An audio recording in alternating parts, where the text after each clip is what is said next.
আমরা এই জন্যই আমরা বেহালা ক্লাব আমরা একটা সমাজসেবামূলক সংগঠন। আমরা সারা বছর বিভিন্ন রকম কর্মকাণ্ডের মধ্যে নিজেদেরকে নিয়োজিত রাখি।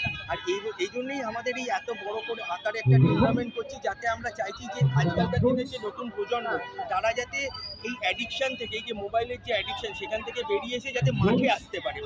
মাঠেই আজকাল পাওয়া যায় না, কিন্তু আপনারা দেখুন যে একটা কত দর্শক এসছে, কত মাঠে যে একটা দর্শকের সমারোহ হয়েছে, এটাই আমাদের কাছে একটা অ্যাডিক্ট। আমরা ফুটবল প্রেমী যারা আছেন তাদেরকে আমরা বলবো যে আপনারা এগিয়ে আসুন এবং আপনারা আমাদের এই টুর্নামেন্টটা আমাদের ফেসবুক পেজ, আমাদের বেহালা ক্লাবের ফেসবুক পেজ, ইউটিউব চ্যানেলে আটেজের মাধ্যমে আমাদের টুর্নামেন্টে এটা 5 বছর দীর্ঘদিনের বড় আকারে এই বছর করতে সক্ষম হয়ে 32 আমরা 4টি ম্যাচ সুসম্পন্ন হয়েছে এবং তারা কোয়ার্টার ফাইনাল পর্বে প্রবেশ করেছে 4টি দল।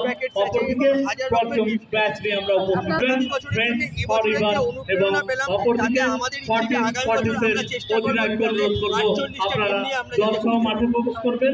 2024 বেহালা কাপ থাকবে সেই উদ্দেশ্য নিয়ে দুটি ছোট্ট স্মারক বা মোমেন্টো বেহালা ক্লাবের পক্ষ থেকে প্রতি ম্যাচে আমরা প্রদান করছি। এই ম্যাচে কালকে রাত 2টো অবধি খেলা হয়েছে, কালকে দুটো সেমিফাইনাল টিম উঠেছে, ইনফ্যাক্ট আজকেও দুটো সেমিফাইনাল টিম উঠবে এবং আমাদের সানডেতে সেমিফাইনাল ব্যানার্জি বেহালা ক্লাবের কর্ণধার মাঠে প্রবেশ করেছেন। দুটি অধিনায়ক আপনারা